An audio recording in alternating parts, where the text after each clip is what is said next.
chicken? Or am I?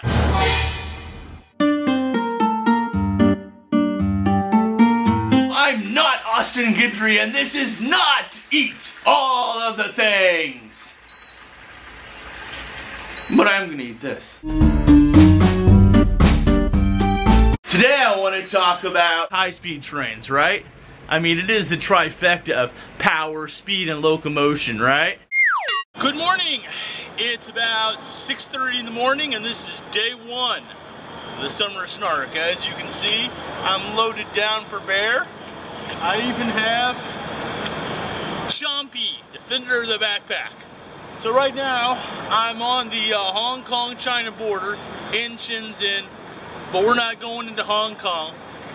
We're headed north. Let's go catch a train.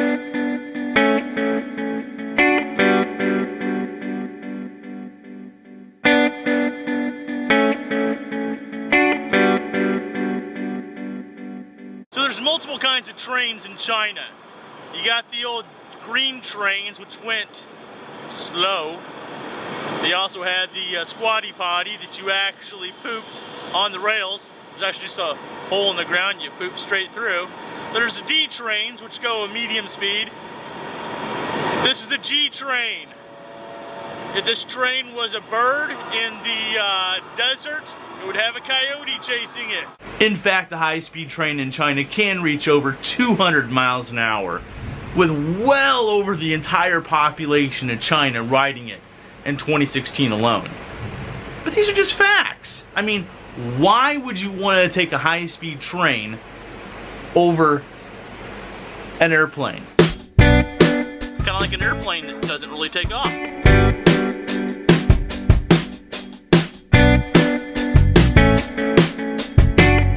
The fact is, the high-speed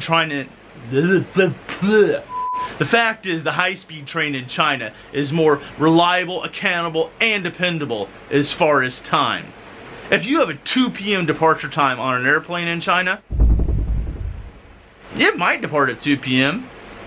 Then again, it might not. But on the high-speed train in China, if you have a 2 p.m. departure time, you can set your watch by it.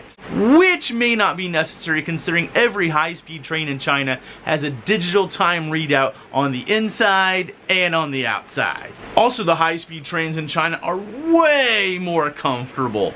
Later on in my Shanghai series, I flew on an airplane, and it was just like I was just boxed in, no leg room at all. The seats didn't even recline. But on the high-speed train, lots of leg room. It's pretty cool. And the seats did recline. And by leg room, I actually mean belly room.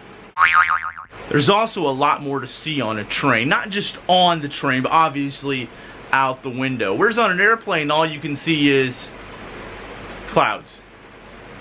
On an airplane, of course, you can't actually get up and pace around. You're pretty much stuck in your seat, right behind the guy that smells like bananas, pretty much.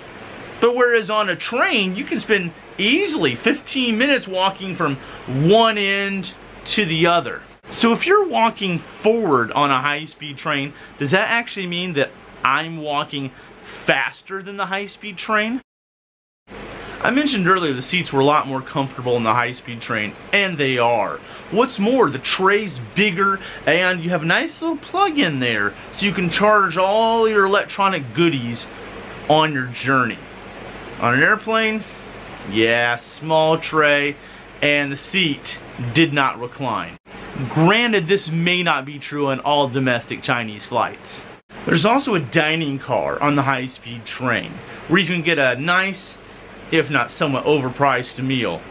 But hey, if you're too lazy to get up, a stewardess usually walks the length of the train every 20 minutes, offering drinks, snacks, noodles, or whatever else. Plus they come by later to pick up your trash. And possibly wayward children that have wandered too far away from their parents. So what's the most impressive part of the journey so far? I'd have to say the scenery rapping past you at 200 miles an hour. It's pretty cool. Of course, food and drinks are a little more expensive. That's to be expected on a train.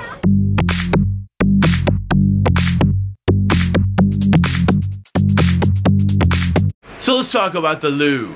You know, that magical place where you go from to on your typical airplane lavatory.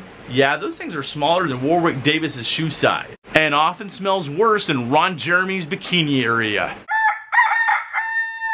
But on the high-speed train, the toilets are curiously spacious, clean, and actually big enough to hold a small band performance in. But no groupies, of course. So amazingly, the bathroom on the high-speed trains is pretty big. I mean, it's not clean. You definitely wouldn't want to join the Mile High Club on the ground, and as you can see from my bad disco moves, it is quite wobbly because, again, this is a high-speed train. So after leaving Guangzhou, the high-speed train took about 8 hours to leave Shanghai, periodically stopping along the way in different stations for maybe 3 to 5 minutes to pick up or drop off passengers, or give folks a chance for a really quick cigarette break. And then the train would start up again, although it felt like the train was the one was actually standing still and the earth was the thing zooming by at breakneck speeds. Eventually it got night and we pulled into the Hongqiao station in Shanghai. Ah, Shanghai, where it's literally hotter than Fergie's underpants. So that was day one of my Shanghai adventure, and I got a lot more coming of all my adventures all around Shanghai and the things I did when I was up there. In the meantime, I appreciate you guys watching. Stay frosty. Stay frosty. We'll see you next time. And always carry a can of sardines. You'll never know when you need them.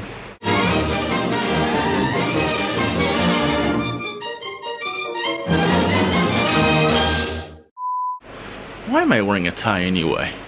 Today I want to talk about high-speed trains. Why can't I say it? Today I want to talk about sprockets.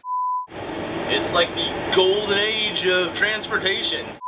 Today I want to talk about German transmissions. Today I want to talk about how to cuddle with a llama.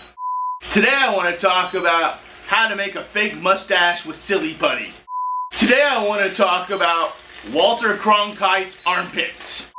Today I want to talk about where is my medicine. Today I want to talk about playing jazz with nothing more than a bumper off a 1972 Ford Pinto. Today I want to talk about how to glue your butt cheeks together and what glue do you use. Today I want to talk about what brownie mix to cover your nipples with.